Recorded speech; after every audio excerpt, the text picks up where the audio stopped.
રાજકોટના મોરબી રોડ ઉપર તમારા માટે 70 વારના પાર્કિંગ વાળા બંગલોઝનો આખો પ્રોજેક્ટ લઈને આવ્યો છું કે જ્યાં લાઇનમાં તમારા માટે બંગલોઝ રેડી થઈ ગયા છે. આ બંગલોની સંપૂર્ણ ડિટેલ આજે આપણે આજના વિડીયોમાં જોશું. બજેટ, પ્રાઇસ, શું અંદર ફેસિલિટીઝ જોવા મળે છે અને કેટલું રોડ ટચ છે, લોકેશન પર પ્રીમિયમ છે ને બજેટમાં પણ તમારે ફિટ બેસે ને એવા આપણા આ બંગલો છે. ચાલો આજના આ બંગલોની વિઝિટ શરૂ કરીએ. તો પ્રોજેક્ટની વધુ વાત કરીએ ને તો પહેલાં તો તમને આ જોરદાર એલિવેશન, મતલબ ખૂબ સરસ આમ આંખને જોવું ગમે ને એવા એલિવેશન સાથેના 3 BHK 70 વારના મકાન જોવા મળવાના છે. અને એ પણ આપણી આ ગેટ પેક સોસાયટી રહેવાની છે. અને અહીંયા આપણે ગાર્ડન માટેની પણ સ્પેસ જોવા મળી જશે તમને આગળ, એટલે કે તમારી સોસાયટીમાં તમારું સેપરેટેડ ગાર્ડન પણ તમને જોવા મળી જશે. હવે વાત કરીએ ડિટેલમાં આપણે આપણા પ્રોજેક્ટની, કઈ રીતનો પ્લાન છે ને એની અંદર આવતા. તો જો મેન ગેટની વાત કરું ને તો આ રીતનો ફૂલ ફ્રેમ સાથેનો તમને અહીંયા મેન ગેટ જોવા મળી જશે. એટલે સેફટીનો પર્પસ ફૂલફિલ થાય છે. ત્યાંથી અંદર આવો, અંડર વોટર ટેન્ક, પર્સનલ બોર, સાઈડમાં સીડી રૂમની નીચે તમારો પર્સનલ વોશ એરિયા, એ પણ ગ્રાઉન્ડ ફ્લોરનો જોવા મળી જશે. ત્યાંથી અંદર આવો ને એટલે આ તો આપણી છત પૂરેપૂરી ભરેલી જ છે. એ જ રીતે અહીંયા તમને 70 વાર, લિટરલી 70 વારના બંગલોમાં પણ આ લેવલનું કંઈક પાર્કિંગ એરિયા જોવા મળી જશે. એક કાર તો ડેફિનેટલી અહીંયા સાઈડમાં પડી રહેશે. બાકી આખું પાર્કિંગ તમે એઝ ઇટ ઇઝ યુઝેબલ કરી શકો છો. નીચે જો સરસ મજાનો આમ ચેસ રમતા હોય ને એવી ફિલિંગ આવે એવું કંઈક ટાઇલ્સનું વર્ક જોવા મળી જશે. અને ઉપર પણ સાઈડમાં તમને લેન્ટર લેવલ સુધી નહીં, સેટ વોલ સુધી તમને અહીંયા જોવા મળી છે ટાઇલ્સનું વર્ક. એટલે કે પાર્કિંગ એરિયામાં તમારે કોઈ દિવસ કલરનો કે કાંઈ પ્રોબ્લેમ જ નહીં રહે. એ રીતનું ફૂલ કવર પાર્કિંગ જોવા મળી જશે. આ બાજુ વાત કરીએ તો ગ્રાઉન્ડ ફ્લોર ઉપર જ એક ગેસ્ટ બેડરૂમ બધી સુવિધા સાથે જોવા મળી જશે. ઉપર જો લાઇટિંગ, પીઓપી, રોપ લાઇટ કમ્પ્લીટ છે આખા બંગલોમાં. બધે તમને સીલિંગ આ જ રીતે જોવા મળી જશે. બાકી રૂમની સાઇઝ ફૂલ સાઇઝમાં તમને જોવા મળી જશે. સામેની બાજુને એકવાર વોર્ડરોબ માટેની જગ્યા જો, ફૂલ વોલ, આખી વોલ તમને વોર્ડરોબ માટે જોવા મળે છે. જનરલી આ બાજુ આ રીતનું પ્લાનિંગ નથી જોવા મળતું. વોર્ડરોબ માટેની નાની સ્પેસ હોય છે. અહીંયા તમને ફૂલ વોર્ડરોબ માટેની સ્પેસ જોવા મળી જશે. તમારા મકાનનો એક્સ્ટ્રા સામાન આમાં હચી જશે. પાછળ આવતા રહ્યો બારે શું ઉપર એવું અંદર આવો એટલે પાછળ તમને કવર્ડ, ઓપન નથી આપેલો, આખો કવર્ડ મોટી સાઇઝનો વોશ એરિયા જોવા મળી જશે. એટલે કે જો સર્વન્ટને વોશિંગ મશીન ને બધું આ બાજુ કપડાં ધોવાનું કામ દેવું હોય તો અહીંયા જ થઈ જશે. આખું કવર્ડ જોવા મળે છે. અને જો વોશિંગ મશીન મૂકવું હોય તો અહીંયા પ્લેસ થઈ જશે. ને આ બાજુ આવશે તમારું આ રૂમનું first attach toilet bathroom. Ground floor આખો તમને સમજાવ્યા પછી હવે આગળની વાત કરીએ તો ફર્સ્ટ ફ્લોર પર થોડાક બહાર આવો ને એટલે અહીંયાથી તમને પહેલા માળે ચડવાની સીડી બાદ પણ જો સારી એવી સ્પેસમાં તમને ઓપન ટેરેસ જોવા મળી જાય, જ્યાંથી કંઈક આ રીતનો સોસાયટીનો વ્યૂ છે. સોસાયટી ગેટ પેકરાની ઓલી બાજુ જે પ્લોટ દેખાય ત્યાં જ બનવાનું છે સોસાયટીનું ગાર્ડન. હવે ગાર્ડન જોઈ લીધું તો અંદર આવતા રહ્યો. ચાલો અંદરની બાજુ આવો એટલે રિયલમાં ફીલ આવશે કે ના થોડોક સ્પેશિયસ મકાન છે.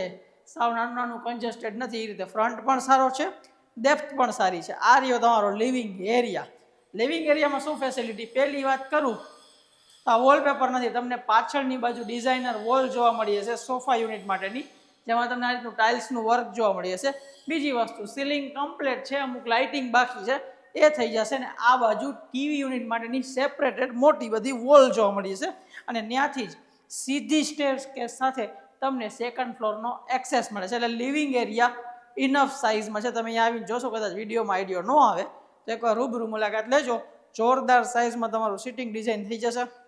ત્યારબાદ કિચન માટેની સ્પેસ તો હું સાવ કોર્નર ઉપર વયો જાઉં છું અને કેમેરામેન તમને આગેથી જ કિચનની સ્પેસ દેખાડવાની ટ્રાય કરે. મોટું એલ શેપમાં પ્લેટફોર્મ, ભલે એલ થોડોક નાનો કર્યો પણ આપણે પ્લેટફોર્મની સાઇઝ બહુ મોટી છે. આ બાજુ ફ્રીજ રાખવા માટેની જગ્યા, નીચે સ્ટોરેજ, ઉપર સ્ટોરેજ, અને અહીંયા ટાઇલ્સનું વર્ક. આ ટાઇલ્સ આપણે ગમી વ્હાઇટ કલરમાં તમને જોવા મળી જશે. અને સીડી રૂમની નીચે આખી જગ્યા આટલી આપી દીધી છે કે અહીંયા પણ કિચનનું એક્સ્ટ્રા સ્ટોરેજ થઈ જાય. અને બંને વચ્ચેનો ડિસ્ટન્સ પણ સારો છે. એટલે કિચન જોઈને મજા આવે એમ ન લાગે કે આપણે કંઈક નાનકડું ઓછી વારની જગ્યાવાળું લીધું છે.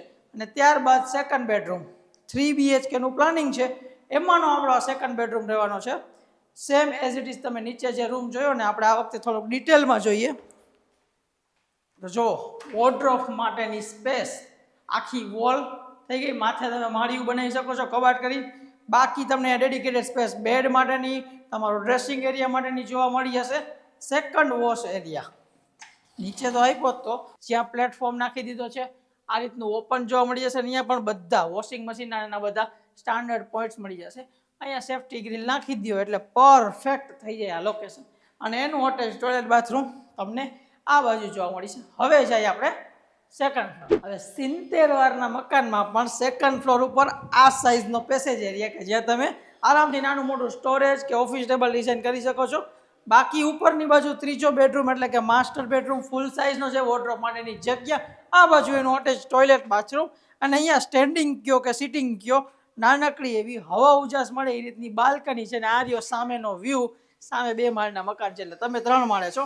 આરામથી આ ઓપન વ્યૂ તમને હંમેશા જોવા મળશે. એટલે કે સામે કોઈ હાઈ રાઇઝ નથી, કોઈ મોટા બંગલોઝ નથી, એટલે જે આ ઓપન વ્યૂ જોયો ને હંમેશા જોવા મળશે. પાછળની બાજુ આવતા રહ્યો. અહીંયાથી થોડુંક આ બંગલોનું પ્લાનિંગ ફરે છે કે પાછળની બાજુ આપણે અહીંયા કોઈ ચોથો રૂમ નથી આપેલો, પરંતુ અહીંયા સિંગલ ટેરેસ આપી દીધી છે, બેક સાઈડની ટેરેસ, કે તમારે જો રૂમ બનાવવો હોય ફ્યુચરમાં તો તમે બનાવી શકો છો. આ રીતની આ સાઇઝની કંઈક તમને ટેરેસ જોવા મળી જશે. આપણે કહીએ તો આયરનનો ડોર જોવા મળે છે અને અહીંયાથી તમે તમારું મેન ટેરેસ પણ એક્સેસ કરી શકો છો. એટલે 3 BHK વિથ 2 ટેરેસ સાથેનો પ્રોજેક્ટ રહેવાનો છે. મોરબી રોડ ટચનો પ્રોજેક્ટ રહેવાનો છે ને એકદમ બજેટ ફ્રેન્ડલી રેટમાં. એટલે એરિયા પ્રમાણે પછી 20-25 લાખમાં ન માંગતા કોઈ એ રીતનો એકદમ આ એરિયા પ્રમાણે બજેટ ફ્રેન્ડલી રેટમાં તમને જોવા મળી છે. વધુ ડિટેલ્સ માટે સાઇટ વિઝિટ માટે સ્ક્રીન ઉપર નંબર આપું છું બધી ડિટેલ્સ સાથે. આજે જ ગૃહ નિર્માણ રિયાલિટીનો કોન્ટેક્ટ કરો અને જો પ્રોપર્ટીની આવી નવી લાઈવ અપડેટ જોવા માંગતા હોય તો ચેનલને સબસ્ક્રાઈબ અને ઇન્સ્ટાગ્રામના પેજને ફોલો જરૂરથી કરી લેજો. આપણે મળીશું આપણા નવા વિડીયોમાં. ત્યાં સુધી જય હિન્દ.